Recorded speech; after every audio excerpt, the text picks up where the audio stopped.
Greetings, BookTube. Welcome back to the History Shelf. My name is Peg. There's Boomer down in the corner. He is so animated to be here. So I thought this evening, it's early evening here on a Monday, post Super Bowl. Congratulations to all the fans out there, the Kansas City Chiefs fan. I did not watch the Super Bowl. I chose to read, and I wrote a book review. As you know, I am a ardent Detroit Lions fan, and so really there was no one I was really rooting for in this Super Bowl. So, but hey, especially for my friend Bill Rutenberg, I'm happy you're happy, my friend. I really think the Lions. Oh God, if they hadn't just really wish they had been in the Super Bowl, I think it would have been an even more offensive game, meaning a higher score. But anyway, next year. Hey, so I thought I'd make a video. I haven't made one of these in a while, and I'm going to try to start doing these videos maybe once every week or 2 weeks, where I kind of compile books I've read and things I'm currently reading, just so that you can see what I'm kind of working on. If you follow my social media, you'll see I'm constantly posting my published book reviews. Some of these I'm going to show you I have reviewed and are waiting to be published. So if you want to read my written reviews, please follow me on my social media channels down in the description box. Thank you very much. That is my PSA. Yeah, so let's start with books I've recently read. It's a mixture of history and a couple of fiction. And then things I'm currently working on either for book reviews and or BookTube buddy reads, reading projects, things like that.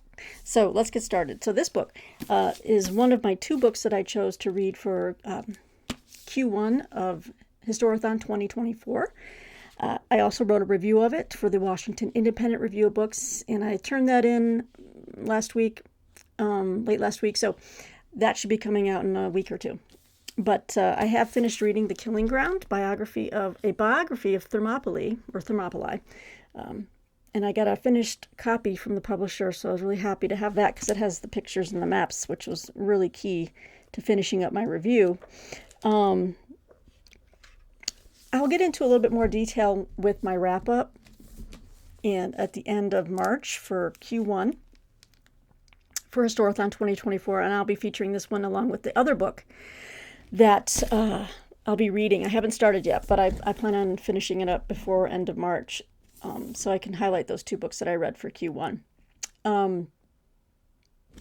So what was I going to say? So yeah, I won't go into too much detail, but it is, since I have written a review for it for the Washington Independent, very interesting book on, a patch of land, as it were, and how it spanned millennia. Now, most of the book covered the time frame that meets the criteria of Historathon 2024. So that was good. They had a couple of really intriguing theories for the Battle of the 300 Spartans and King Leonidas at Thermopylae, the pass, the Hot Gates, that I had never heard before.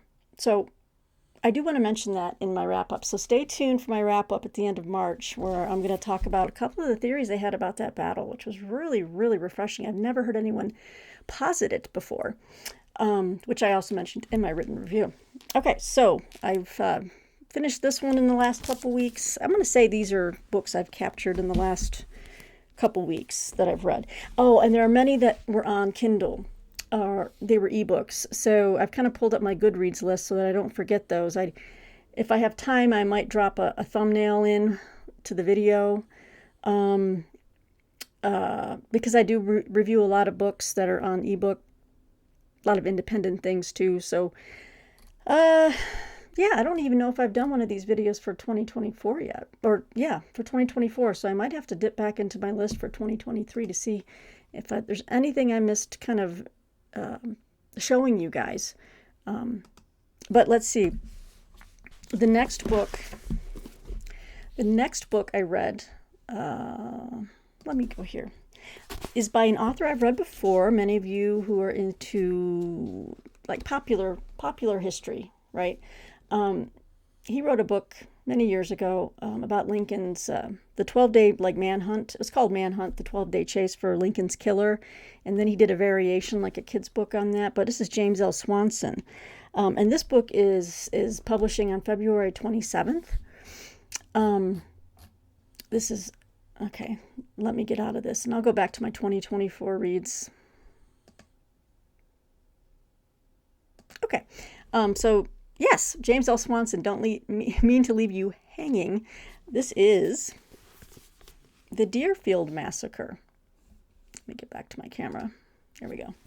The Deerfield Massacre. There are my notes. Okay. A surprise attack, a forced march, and the fight for survival in early America. This is put out by Scribner. The other book was put out by, I think, Osprey. So I wrote a review of this for Shelf Awareness. It should be out in the next week or two. They usually print them or publish them around the time of publication. So this is coming real soon, guys. If you're interested and you're a fan of James L. Swanson, this book documents...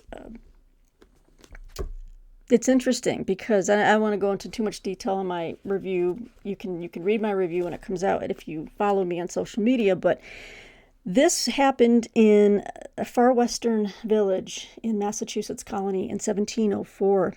During the dead of winter, it was a blizzard in the town of Deerfield, a little village. Part of it was had a big palisade around it. But in the middle of a blizzard, it was a bunch of, it was a contingent of maybe 200 odd Native American tribes and who had allied with the French. And this was set in the time of Queen's Anne, or this wasn't set, I mean, it happened in the time of Queen's Anne War when the British and the French were at war with each other. Now, remember, 1704, people living in Massachusetts colony were still British citizens. So this was long before, the Revolutionary War. So they attacked this British, little village, British colonials, set fire to most of the village. They massacred children, women, took about over 100 of them into captivity back to Canada, French Canada. And then many were farmed out or adopted by some of these tribes and assimilated, including, sorry about that. I shouldn't have done that. Including, oh my gosh. There we go. Including the Reverend John Williams, who was the minister of Deerfield and who wrote the main account of the captivity. So it's an interesting book in that it tells about the raid, but that doesn't take up the entire book. It's about the raid, and then it's about, second, like in thirds. The first third is about the raid, the second is about the captivity, and then aftermath, and then it moves into historiography and how Deerfield is remembered and how history is formed around certain narratives, and it brings it up to present day and the preservation efforts, to maintain that memory of what happened at Deerfield and how it actually can bring people together to hear. It's interesting because some of the people that were taken from Deerfield actually were assimilated at a young age into Native American tribes, and when offered to go back to white civilization, they didn't want to go. But later on, like generations later, some of these families were meeting each other again, and it's interesting. It also brings in religion, because you have like the Puritan, or the hard like German Protestant people in Deerfield, and a lot of them were taken to French Canada, which was heavily Catholic, and the Catholics wanted to convert them. Now, some did convert, but many, like Reverend John Williams, refused to and tried to get people to not convert. So, I mean, and he had more anger at the Catholics of France afterwards than he did at the Native Americans. So it's really interesting book. I do highly recommend it. And it comes out February 27th from Scribner, The Deerfield Massacre, and my written review is coming in the next couple weeks.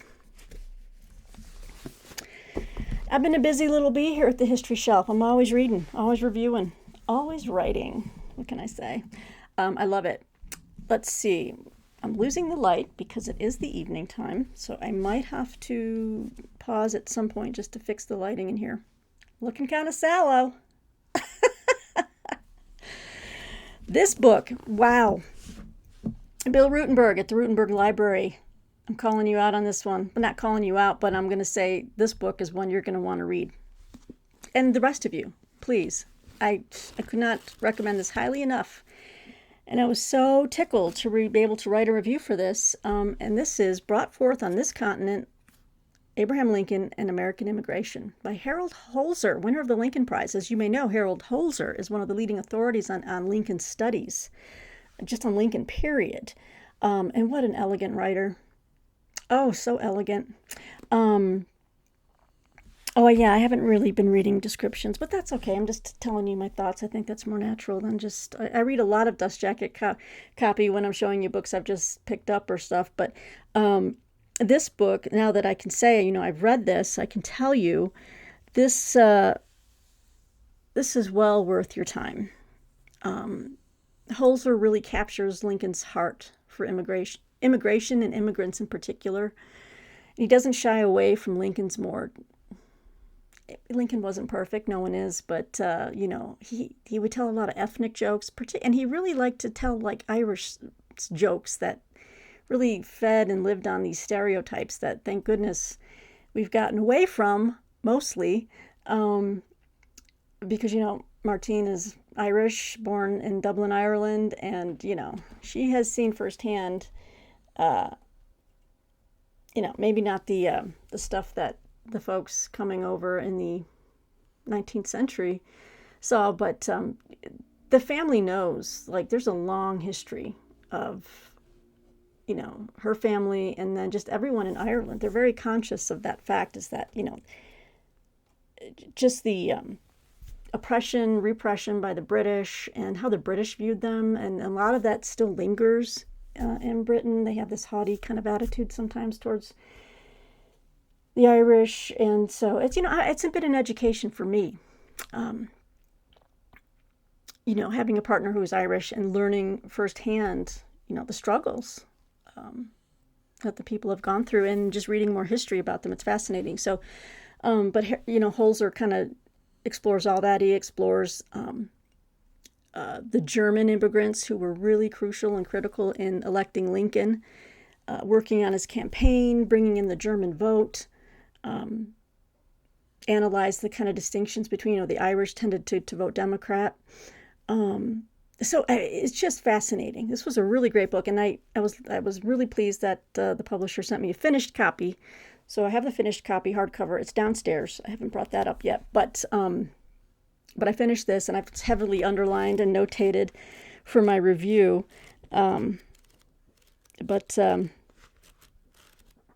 Yeah. I feel like I should offer this up, but I feel I don't know if I don't want to offer up something I've underlined and starred, and I know, Bill, if you want it, I mean, I'd be happy to send it your way if you're interested, but yeah, because you'll see where I underline things and start things, and it's a great book. Can't say enough. Oh, this comes out from Dutton. And this goes on sale tomorrow, February 13th. So I don't know, Bill, maybe you want to use a gift card or a birthday gift, idea to get this in hardcover. It's just a beautiful book. It might be a keeper, something that you might want for that. But if anyone else is interested, let me know.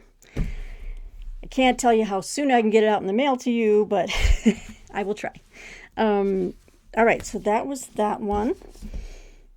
And this is the most recent book I finished. This is the book I was writing a review for on last night until 8 p.m., Super Bowl Sunday. But I had finished reading it earlier in the day. This is from St. Martin's Press. And this is not coming out until the end of April, like April 23rd. But boy, was it good. Wow. I loved it. From beginning to end. This is The Great Abolitionist, Charles Sumner and the Fight for a More Perfect Union by Stephen Puleo, who also wrote Voyage of Mercy. I do have that book on my shelf somewhere in one of these rooms, and I want to read it. I have not yet. He's well known for that book, Dark Tide, about the molasses flood in, I think, Boston. But wow, boy, does he write beautifully. I mean, I couldn't. This book is over 400 pages. This biography, and apparently, the sell point on this is that it's the first full biography of Charles Sumner in more than 50 years. I submitted my review last night to the publication that is printing it, or so I won't say which one because these certain places I write, you remain anonymous. But anyway, I think my audience is fairly small, that I'm not really, not breaking any rules here. But Stephen Puleo, yeah, I mean, I was just breezing through this. I couldn't believe how quickly, because a lot of times, a lot of the books I read, they can be pretty academic and dense, and it takes me a while to get through them. So I was worried that I wouldn't be able to get this done in time. But no, I was just roaring through it. He tells a wonderful story, and he made Sumner more of a real person to me. I was very aware as a Civil War buff, and I've been reading about Civil War history all my life. Of course, I know about Charles Sumner. I know about the caning. And also, I should have mentioned, the other book by Stephen Puleo is The Caning. He went into grand detail, and I know that Bill Rutenberg has read that book. And I think you did, Bill, right? And I think you also talked about it on your channel. But he went into great detail about the caning in that book. And this, he also gives, a detailed kind of like minute-by-minute account of how that went down, but it doesn't go on for pages. What really struck me was just the painful recuperation, recovery, the damage this man took. And you just wonder, I just have to say, we're living in very scary times. I don't need to, that's not a news flash. But when I'm reading this stuff, I'm like, well, I feel like we're living in almost the exact same type of situation. And it doesn't matter that it's 170 odd years later, that we're still dealing with tension and discord and division. And boy, his portrait of just the way Congress was between the pro-slavery elements in the South and the increasingly anti-slavery North, and the vitriol and hatred, and how things really got personal. And, with Sumner's speech, the crime against Kansas it wasn't his fault. No one should do the violence. No one should take up, the violence is never an answer, but a lot of people warned him in the North, his allies. They're like, be careful. These people are, you don't know what they're going to do. But he made it personal. The crime against Kansas, he kind of personally attacked a second cousin of Preston Brooks from South Carolina. And with the South at the time, they had these weird, just completely like, what was that guy's name? These chivalric codes, right? And you insulted my honor, so therefore I have to do something, and it's just all this kind of crap. But yeah, the beating was brutal, and he suffered pain for most of his life, the after effects of that. But anyway, a fantastic biography of Charles Sumner in the fight for a more perfect union. Again, I really enjoyed it. So this comes out at the end of April. Keep an eye out for it. Hopefully I can get a finished copy, and I can show that again on the channel in April or May. Okay, two more books that I've finished reading. They were fiction. This one I've also submitted a review for at Shelf Awareness. I don't want to tell you too much about it, although it is based on, it includes real historical people. I can't say that, two people that I had never heard of before, and now I'm just really intrigued by. But this is King Nix, a novel by Kirsten Backus. And what's interesting about this author is that this is her first book. since her, I think it was 25 years ago. So, I mean, she had a big hiatus between her first novel and then this one. She wrote Lives of the Monster Dogs, which was a New York Times notable book of the year. And she won the Bram Stoker Award for first best novel. Best first novel. Ugh. So I thought that was fascinating. Like, she took a kind of like a long break on this one before writing this. Okay, so this book is coming out. It's publishing on February 20th. I'm not going to like tell it like, read you my review or anything like that, but I will give you the premise of it and just give you kind of like an indication of what I thought here. Set in November 1918 on the opulent castle-like island estate of an eccentric millionaire, Claude Arkell, this atmospheric, compellingly readable novel reimagines the life of Anna Filing Fort, whose husband, Charles Hoy Fort, was the most famous anomalist of the early 20th century. Now, these are the two real people that this book is based around, this novel. Settling in as guests on Prosper Island, the young couple find themselves quarantined in a shabby outpost far from Mr. Arkell's mansion, from which they learn 3 girls have gone missing. After she encounters a figure in the woods that may be the ghost of her long-lost friend Mary, Anna resolves to find out who Mr. Arkell really is and what has become of the missing girls. A contemporary feminist tale with the mood and mystery of a classic Gothic novel, King Nix reintroduces readers 25 years after her acclaimed debut to one of our most astonishingly imaginative storytellers. Yeah, 25 years between her first and now her second novel. King Nix. Yeah, this book made me really intrigued in that I wanted to learn more about Charles Fort. Also his wife, but it's written from the viewpoint of the wife. Like, she gives voice to someone who was kind of just living in the shadow and kind of working for her husband's success. Yeah, but Charles Fort wrote a book called The Book of the Damned, which was all like a collection of meteorological anomalies. Eels falling from the sky, blood falling from a clear sky, even pieces of flesh. Like, these were accounts that he collected from around the country. I'm not sure, maybe the world. And at one point, Theodore Dreiser, the famous author, right, Sister Carrie and An American Tragedy, he was so interested in Fort, he wanted to write his biography. That's kind of the starting point of the book. It never got written, that I'm aware, but yeah. So I was like, interesting. She's a wonderful writer. I'm not going to say anything more. Go read my review when it comes out. Yeah. So King Nix by Kirsten Backus.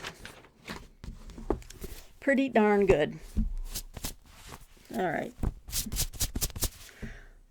There we go. I got to make sure I'm pristine, baby. Tell you what, with the winter and living in Colorado, dry skin is an issue. So, sometimes I'm like, I got to get rid of it. See? You know what? Most people would edit that out. I don't care. It's real life. I'm being real with you. Just like Boomer's being real with you. Look at this guy. Boomer. He is passed out. Let me take a drink of water. How are you guys doing out there? Did you have a fun weekend? What'd you do? Who'd you root for? Did you care?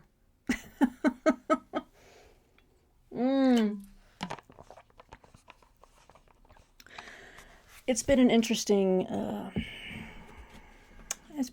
week. It's been an interesting weekend. Oh, we got some snow here in Colorado. I should mention that. It's already beginning to melt, but we get about 2 or 3 inches out here in the country. The dogs got to play around and romp in the snow. You know what? Would you guys like to see my dogs romping in the snow? I might see if I can edit in a little bit, a piece of that. Just some of the fun some of the fun we have here at the History Shelf when I'm not reading and broadcasting from my office room and working from dawn until dusk. All right, so, oh gosh, the next book, guys. Also a book I have written a lengthy review for Book Browse Review, which should be out in the next week or so. And I've already, I can't tell you. I can't tell you the last time. I read so much stuff. You know I love a good thriller, right? I don't only talk about history and historical fiction on this channel. I talk about mysteries. I talk about Miss Marple. I talk about Agatha Christie, Brad Thor. Martine didn't hear that. Listen, I love a good thriller. This is a debut novel that blew my socks off. Okay? If they don't make it into a movie, I'll be very surprised because the dialogue is just rich and funny and witty. The premise is crazy and over the top, but it's also like something you'd want to watch on TV with a bowl full of popcorn. Wow. I can't wait to see this man's next book. This was written by a current police officer, I think for the San Francisco Police Department. And I put a picture up on my Instagram, so many of you who follow my Instagram account already seen this. I read this, not this last weekend, but I finished it the weekend before. It was also snowing last weekend, and I just did not move from my bed. I was just turning pages and nonstop. Guys, I cannot recommend highly enough, and it's available now, The Ascent by Adam Plantinga. The publisher is Grand Central. Wowza. It is jaw-dropping, Harlan Coben. Thank you for that. It is, and it's authentic. Oh, God, just love this book so much. I'll read you the Dust Jacket copy. Again, I'll be sharing my review on my social channels. It says here, this is probably another reason why I loved it so much. You know me. I'm from Detroit. Detroit Lions fan. Everything Michigan, Detroit. Woo! Kurt Argento. It's not a great name. Kurt Argento is an ex-Detroit street cop who can't let injustice go and who has the fighting skills to back up his idealism. If he sees a young girl being dragged into an alley, he's going to rescue her and cause some damage to the culprit. When he does just that in a small, corrupt Missouri town, he's brutally beaten and thrown into a maximum security prison. Julie Wakefield, a grad student who happens to be the governor's daughter, is about to take a tour of the prison. Oh boy. But when a malfunction in the security system releases a horde of prisoners, a fierce struggle for survival ensues.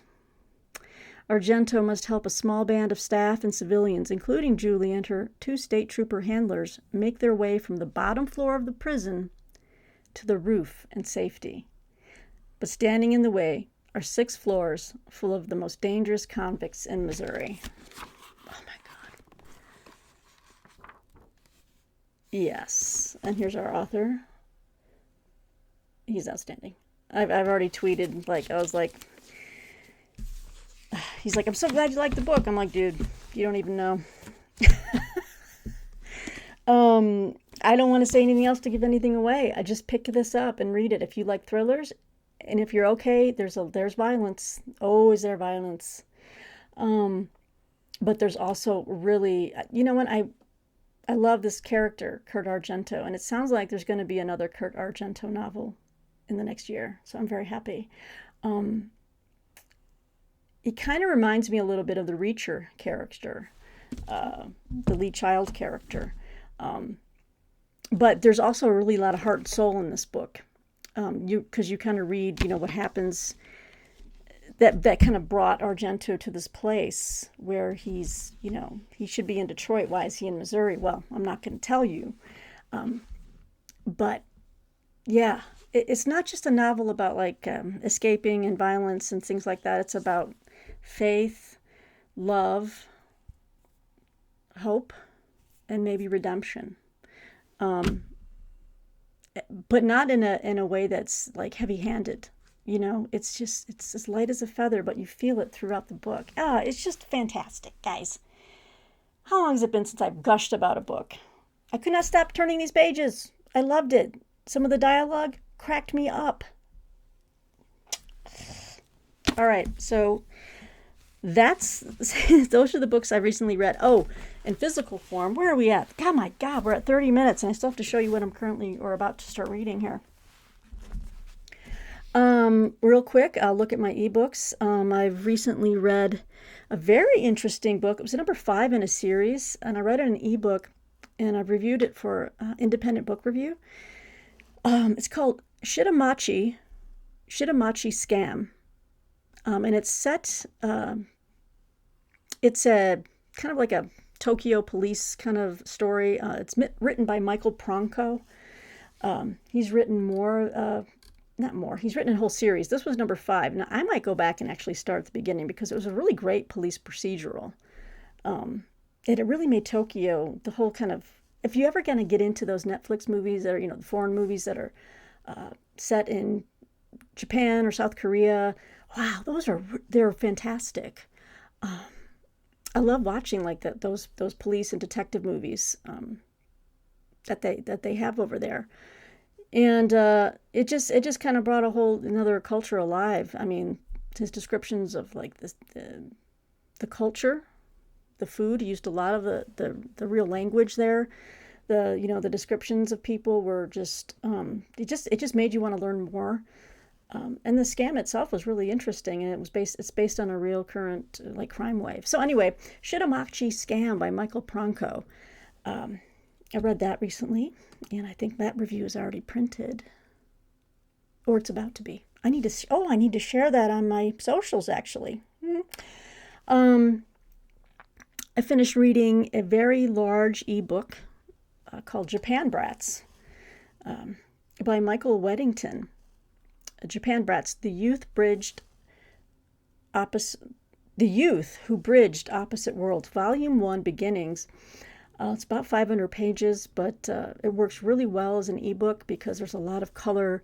And if you have like a color reader, Fire or whatever, Kindle Fire, color photos, maps, charts, really provides an insight into military brats who went over to Japan after World War II as children, as dependents of their soldier fathers or whatever, and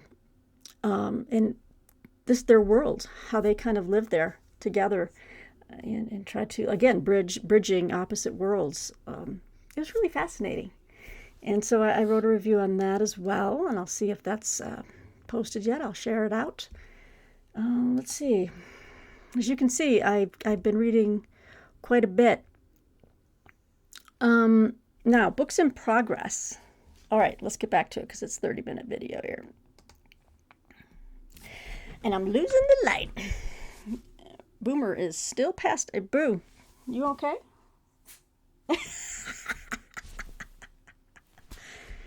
Focus. Okay, thank you. I had to make sure I got the focus to work again. All right, let's cover some books I am currently reading. I'm doing a buddy read with Christy at Dostoevsky in Space and Faith from Faith in Books. I'm really so tickled to be doing a buddy read with them of Notes from the Underground by Fyodor Dostoevsky. And we're going to have a wrap up at the end of, I think we're doing it on February 23rd or 24th. But I'm working my way through it, and as you can see, Notes from the Underground, and then Peggy's notes. So I'm keeping Notes from the Underground with my notebook because there's a lot of heavy stuff going on here. And I'm kind of underlining as I go. I picked up the Oxford World Classics edition. I really enjoy Oxford World Classics. Penguins are good too, but I really I don't know, I like the look and feel of these Oxford World Classics. So that's a mouthful. Try saying that quickly. So need to finish that by the time of our meeting. I've probably got maybe, I only have like 100 pages to go. It's a short book. But I'm enjoying it immensely. And then I am buddy reading in the middle of this book. I think we're almost done with it. Well, not almost done, we're halfway through it. But I'm buddy reading with Patrice Jones, who, shout out to Patrice, has a new channel, 2 minutes, let me see, 2 minutes with books. You know what, I'm going to leave the link below in the description. Yeah, she does these quick roundups of books. And it's so fun. It's so neat to see her on BookTube. I just love it. She's been just a BookTube aficionado and buddy reader extraordinaire for so many years, and has buddy read with so many of us on BookTube, and it's so cool. So yeah, I will link Patrice's channel below. Please check it out and subscribe. She's a delight. And everyone's got 2 minutes, right? You might be busy, whatever, but she keeps it quick. Not like me, because look at me. I'm already at like 35 minutes. It's ridiculous. It's egregious, as they would say. We are buddy reading The Great War and the Birth of Modern Medicine by Thomas Helling, MD. This is tough sledding in the sense that it's brutal. Chapter by chapter covers different sets of injuries caused by different sets of weaponry. We've recently just went through a whole section on gas gangrene, and then we went through a whole section on gas, like the use of chlorine gas and mustard gas and what that does to the human body and the suffering involved.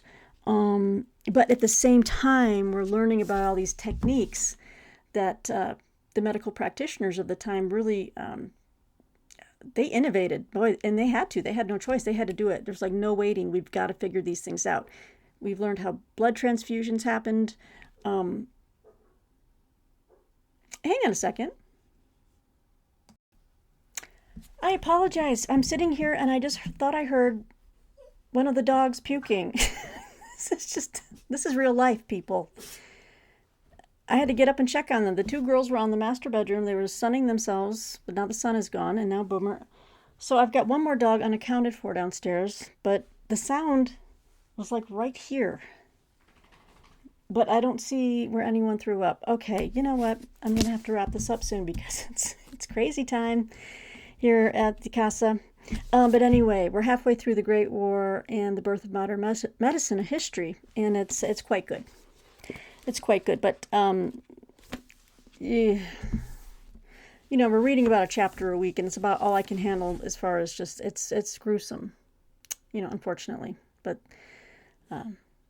what is it? Necessity is the mother of invention, and that's kind of true for this book. So we hope to finish that in the next by the end of the month.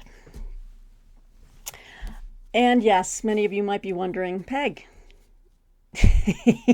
you said you would have this done in January, and I didn't. I should probably just stop making these commitments that I'm going to have it done.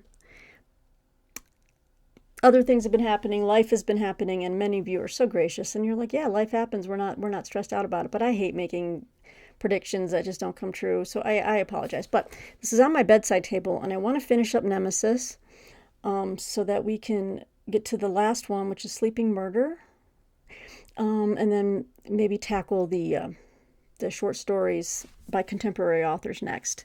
But I just wanted to let many of you not many, because I don't think there's a lot of folks following the Miss Marple a Month series, but for those of you who are out there, please know I apologize again. I sorry. But Nemesis is on the bedside table, and I have gotten into I've gotten into it. I need to get back into it. So it's there. All right. So this is an interesting, different type of book. I'm reading this right now. Going to be reviewing it for BookTuber. So I need to get cranking on it. I'm about 40 pages in. It's written by an engineer. And it's called Fixing America, an Engineer's Solution to Our Social, Cultural, and Political Problems by William M. Taggart IV. So, kind of an interesting book. It's the publisher's Emerald Books. Again, I haven't gotten real far into it, but it's supposed to be an even-keeled call for like sanity, which I love. You know, it doesn't take a left position. It doesn't take a right position. It's supposed to find common sense solutions in ways that, again, could fix America, but we'll see. It says here, have you been wondering about the big issues dominating the news? Is climate change a massive threat or not? What is really going on with immigration? More importantly, how did American politics become so divided and hostile? Finally, one of America's top engineers has brought these topics and others together in a thought-provoking book. This book is rooted in history, facts, and logic, and it lays out solutions to America's problems. A book focused to get Americans talking to one another again so we can rise to the occasion and solve today's problems together. I sure hope so. The outlook is kind of bleak for anyone coming together on anything. But reading this, just the initial first section that he has here, the basis for fixing America, I'm like, oh, all right. Yes, let's follow facts and logic and see where that takes us. Sign me up for that. So my review for this is due a week from today. No. Wait a minute. I've got my review board over here, my whiteboard. Maybe I'll show you guys my whiteboard one day, how much stuff I write down, how many books I'm reviewing currently. No. It's due Friday. So, Peg's going to have to wrap up this video soon and get to cranking, get to reading. Yeah. Fixing America. Working on that right now. 2 books I'm about to start. Oh, and another book that's on ebook, so I can't show you just yet. Oh, I've got 2 books that this review. Oh, this is a novel I can't wait to start. So historical fiction fans out there, fans of the Transcendentalists, you are going to want this book. This comes out March 19th. It goes on sale. It's from Ballantine Books, and this is Finding Margaret Fuller, a novel by Alison Pataki. Oh, I can't wait to read this. I just started reading the first prologue, and I'm like, this is going to be delicious. Let me just tell you quickly what it's about here. Massachusetts, 1836. You know what? I think I already showed this to you in another recent video in the New History on the Horizon. I think I did for historical fiction.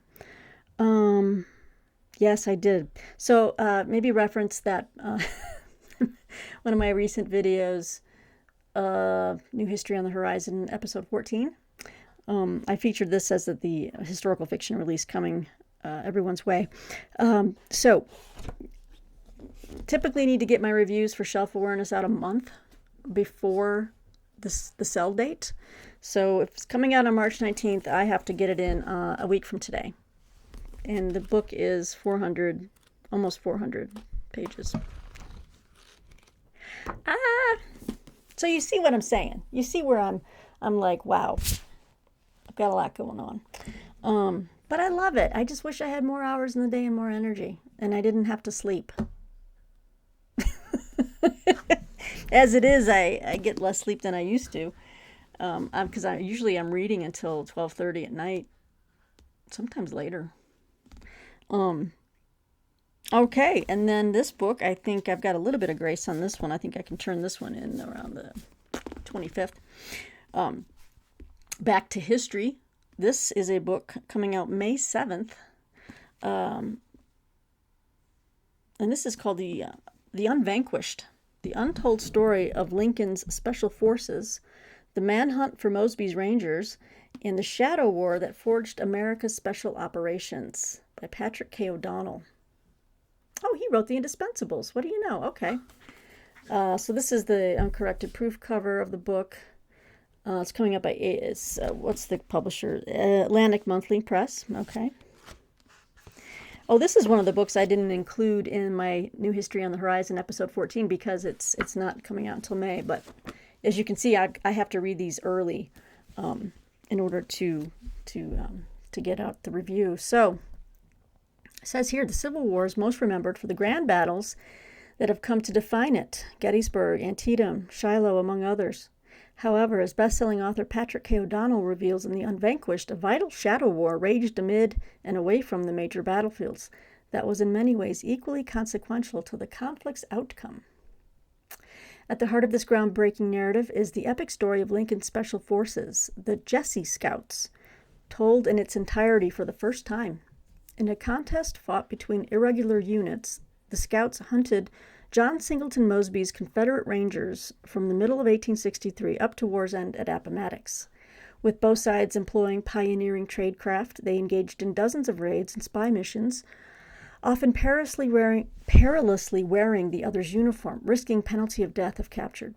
Clashing violently on horseback, the unconventional units attacked critical supply lines, often capturing or killing high-value targets. Let's see here. There's a lot of information on this back. All right, let me just jump down a bit. An expert on special operations, O'Donnell transports readers into the action, immersing them in vivid battle scenes from previously unpublished first-hand accounts. That's cool.